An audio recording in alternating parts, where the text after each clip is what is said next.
तुम्हालाही नेहमीपेक्षा काहीतरी वेगळं स्नॅक्स बनवायचं आहे का? दिसायला खूप सुंदर असेल आणि चवीलाही खूप भारी असेल, तर एकदा या पद्धतीने हे स्नॅक्स बनवून बघा. मुलांना खूप आवडेल. घरी पार्टी वगैरे असेल तर काहीतरी वेगळं करायची इच्छा असेल तर हे स्नॅक्स तुम्ही बनवू शकता. तर यासाठी आपल्याला काय करायचं आहे, सर्वात आधी लागणार आहे मैदा. तर इथे 1 कप मी मैदा घेतलेला आहे आणि यामध्ये घालूया आपण चवीनुसार मीठ आणि सोबतच थोडासा ओवा घालायचा आहे बरं का. पाव चमचा एवढा ओवा ना हातावरती असं चुरून घालायचा, म्हणजे त्याचा फ्लेवर छान येतो. ओवा नक्की घाला. 1 चमचा तूप घेतलेला आहे. तूप, बटर जे तुमच्याकडे असेल ते घेऊ शकता. यामुळे काय होतं, जो मैद्याला व्यवस्थित बटर लावून आपण तूप लावून मिक्स केल्यामुळे आपली जो स्नॅक्स आहे ना मस्त खुसखुशीत होतं. तर हे बघा, मस्त असं तूप चांगलं मैद्याला असं हाताने चोळून चोळून लावायचं आहे. 2-3 मिनटं असं केल्यामुळे तुमचं स्नॅक्स आहे खूप कुरकुरीत होईल.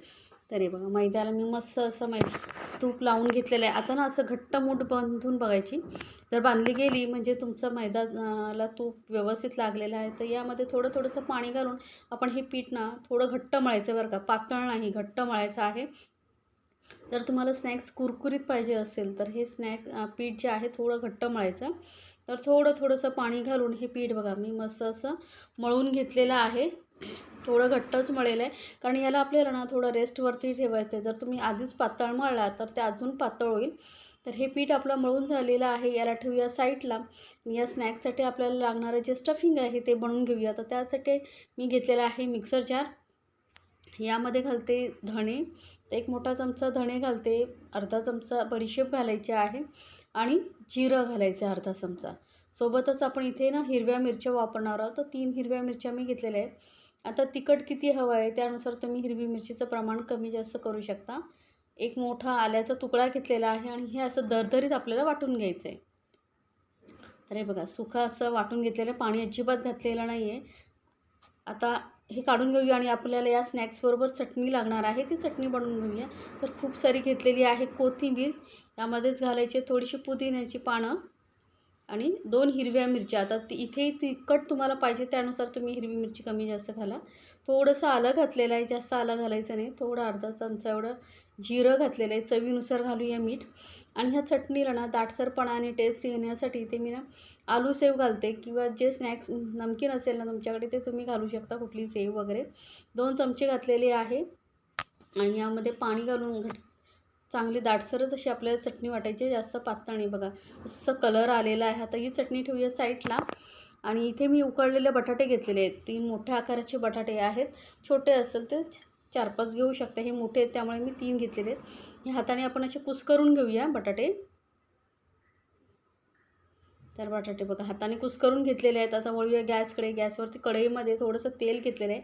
त्यामध्ये आपण जी चटणी बनवून ठेवली होती ती घालून घ्यायची आणि मस्त अशी परतून घ्यायची आहे. गॅस मंद ठेवायचं आहे, कारण यामध्ये पाणी नाही आहे तर खाली लागू शकतं. त्यामुळे गॅस मंद ठेवून आपण हे मस्त असं भाजून घ्यायचं आहे मसाला तेलामध्ये. मस्त सुगंध सुटलेला आहे बरं का. आता यामध्ये ना आपल्याला घालायचं आहे पाव चमचा एवढी हळद, सोबतच अर्धा चमचा एवढा लाल मिरची पावडर घालते, अर्धा चमचा आमचूर पावडर घालते. आमचूर पावडर नक्की घाला, मस्त टेस्ट येते चटपटीत अशी. आमचूर पावडर नसेल तर चाट मसाला असेल तोही घातला तरी चालेल. आता हे मसाले आपण छान असे सुके परतून घेतल्यानंतर यामध्ये लगेचच घालायचं आहे बटाटा आणि चवीनुसार घालूया मीठ. पटापट मिक्स करून घेऊया आणि गॅस एकदम मंदवरती आहे, कारण पाणी अजिबात नाही आहे. कारण हे जे आपल्याला स्टफिंग बनवायचं आहे ना मस्त असं सुकं पाहिजे, त्यामुळेच आपलं स्नॅक छान कुरकुरीत होतं. आता वरून घालूया कोथिंबीर आणि इथे मी थोडासा गरम मसाला घालते. पटापट मिक्स करून घेऊया. पाहिजे असेल तर तुम्ही गॅस बंद करू शकता. आणि इथे थोडीशी ना मी काजूचे तुकडे घालते, तुम्हाला आवडत असेल तर घाला, नाही घातला तरी चालेल. मिक्स करून हे आपलं झालेलं आहे स्टफिंग तयार. किती छान दिसते बघा. मस्त असं हलकं असं स्मॅश करून घेतलेलं आहे. आता हे आपल्याला पूर्णपणे थंड करून घ्यायचं आहे.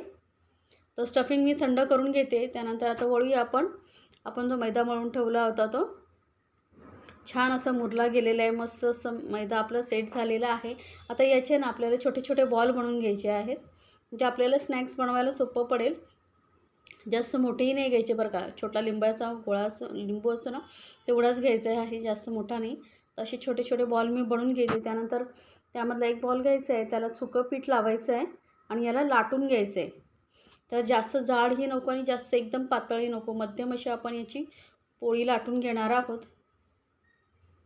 पटापट लाटली जाते. मैदा मस्त जास्त पातळ नसेल ना तर लाटायलाही पटापट होतं.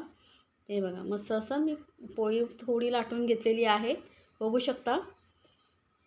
आता काय करायचं आहे, आपल्याला एक सुरी घ्यायची आहे आणि याने सुरीने ना आपल्याला याला हलकंसं चौकोनी शेप देण्याचा प्रयत्न करायचा आहे. एकदम प्रॉपर चौकोन नको आहे, म्हणजे काय होईल आपल्याला स्नॅक्स बनवायला सोपं पडेल. तर वरच्या साईडने कट नाही केलं तरी चालेल. आता याला ना थोडा भाग सोडून आपल्याला असे पातळ पातळ स्ट्रीप कट करायचे आहेत. या पद्धतीने बघा, पटकन होणारा हा स्नॅक्स आहे, जास्त वेळ लागत नाही, त्यामुळे काय पटापट तुम्ही करू शकता. मुलांनाही जरी सांगितलात ना तरी मुलंही मदत करू शकतात.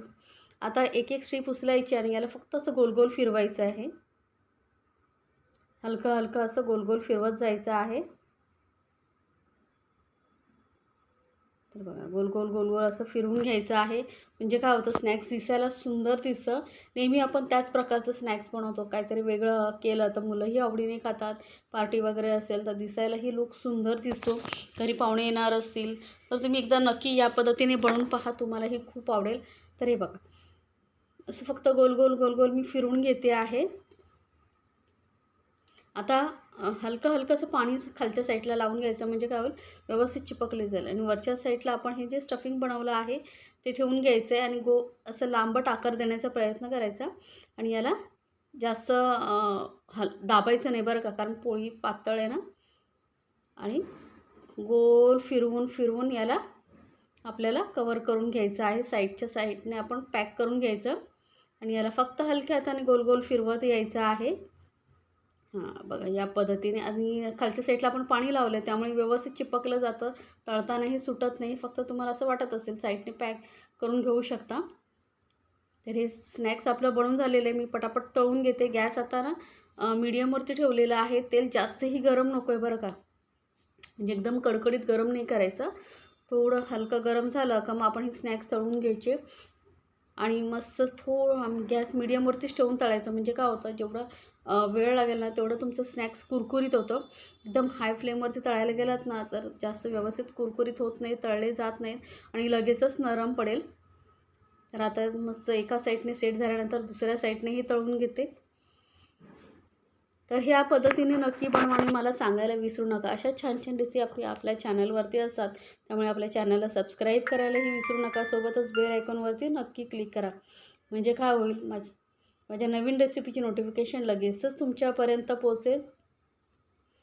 हे बघा मस्त सोनेरी कलर येईपर्यंत हे आपण स्नॅक्स तळून घेतलेले आहे.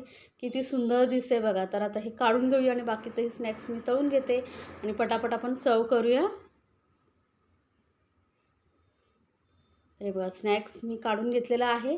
हे कुठल्याही सॉसबरोबर चटणीबरोबर तुम्ही खाऊ शकता, पण आपण जे चटणी बनवली आहे ना त्याबरोबर खाल्लात ना तर एकदम अप्रतिम लागतं. सोबतच ना माझ्याकडे गोड चटणीही होती चिंच गुळाची, तीही मी ठेवलेली आहे. तर एकदा नक्की बनवा आणि एन्जॉय करा आपल्या फॅमिलीसोबत. मस्त असं गरमागरम कुरकुरीत होतं हे स्नॅक्स, बघू शकता.